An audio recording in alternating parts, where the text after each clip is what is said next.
এটা হচ্ছে মালয়েশিয়া বাংলাদেশিদের থাকার রুম, দেখতেই পাচ্ছেন।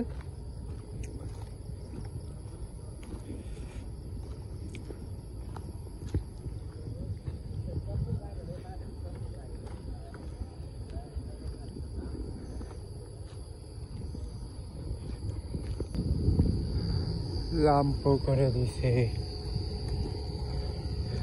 এখানে আছে ইন্দোনেশিয়া, নেপাল, রোহিঙ্গা। তো আজকে আমি আপনাদের মাঝে শেয়ার করব, মালয়েশিয়া এখন প্রচুর গরম পড়তেছে পাহাং ডিস্ট্রিক্টে। তো শরীর যা যাইতেছে, তো বাইরে আসলাম একটু বাতাসে, কোথাও থাকা যাচ্ছে না। এটা হচ্ছে আমাদের অফিস। তো আমি কিছুক্ষণ পরে কাঠ মারবো, সেই জন্য আসছি। ওই যে আসতেছে কাঠ মেরে কতজন। পুরানো অফিস ছিল ওইখানে, মসজিদ আছে।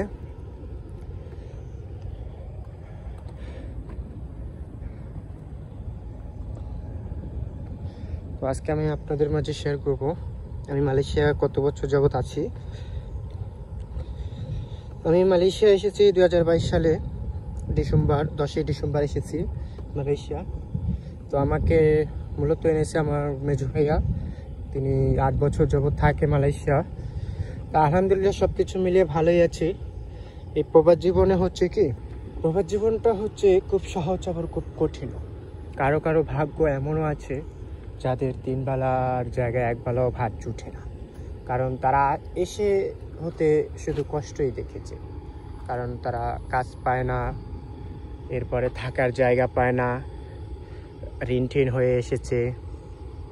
এসব মূলত দোষ হচ্ছে আমাদের বাংলাদেশি এজেন্সি। আমি বাংলাদেশি এজেন্সিকে দোষারোপ করব, কারণ যে এজেন্সিগুলো আছে, এই এজেন্সিগুলো ভিসা যখন এই মালয়েশিয়া থেকে প্রসেসিং করার জন্য বাংলাদেশে দেয়, তো ওই ভিসা আমরা কিন্তু অবশ্যই জানি যে এটা কোন কোম্পানি, কিসে যাবে, কিসের জন্য নিবে।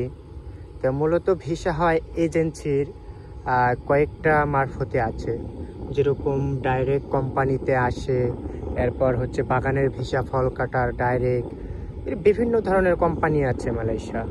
এই কোম্পানিতে আসে, কিন্তু যে একটা এজেন্সি আছে, এজেন্সি হচ্ছে মূলত তাদের ব্যবসা, মানুষ বিক্রি করে খায়। ধরেন এই এজেন্সিগুলো কারা চালায়, যেরকম বাংলাদেশিরা আছে মালয়েশিয়া বিয়ে করছে, বা বাংলাদেশি সম্পর্ক মালয়েশিয়ার সাথে ভালো কোনো নাগরিকের সাথে সম্পর্ক, এরা হচ্ছে একটা এজেন্সি খুলে নিচ্ছে। এই মালাইয়ের কাগজপাতি দিয়ে, মালাই নামে সব কিছু কাগজপাতি বের করবে। এরপরে হচ্ছে আপনার ওই বাংলাদেশি মালয়েশিয়া এজেন্সির সাথে কথা বলবে, এম্বাসির সাথে, মালয়েশিয়া এম্বাসির সাথে কথা বলবে, মালয়েশিয়া এম্বাসি বাংলাদেশ এম্বাসির সাথে কথা বলে লোক আনবে।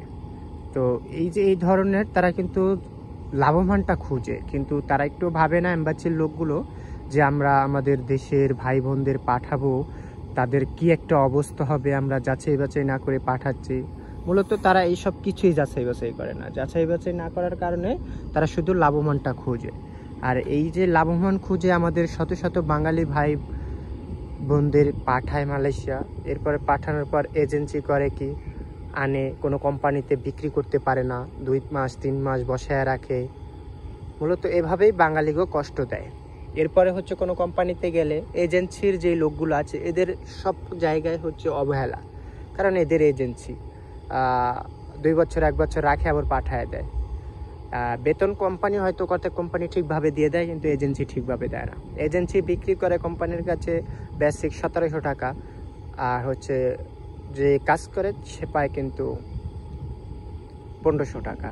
তো এইভাবেই কিন্তু হাজারো বাঙালি মালয়েশিয়া কষ্ট করে। তা আলহামদুলিল্লাহ সব কিছু মিলিয়ে আমরা ভালো আছি। এটা হচ্ছে পাম ফ্যাক্টরি, মালয়েশিয়া পাহাং ডিস্ট্রিক্ট, জেনান্ততের ভিতরে পড়ছে। তা আলহামদুলিল্লাহ সব কিছু মিলিয়ে ভালো আছি। সকলে দোয়া করবেন সকল প্রবাসীর জন্য, যাতে সকলে ভালো থাকে, পরিবারের হাসি খুশি রাখতে পারে, টাকা উপার্জন করে। কারণ এই প্রবাস জীবনে আসে আশা ভরসা নিয়েই। ধন্যবাদ সবাইকে ভিডিওটি দেখার জন্য।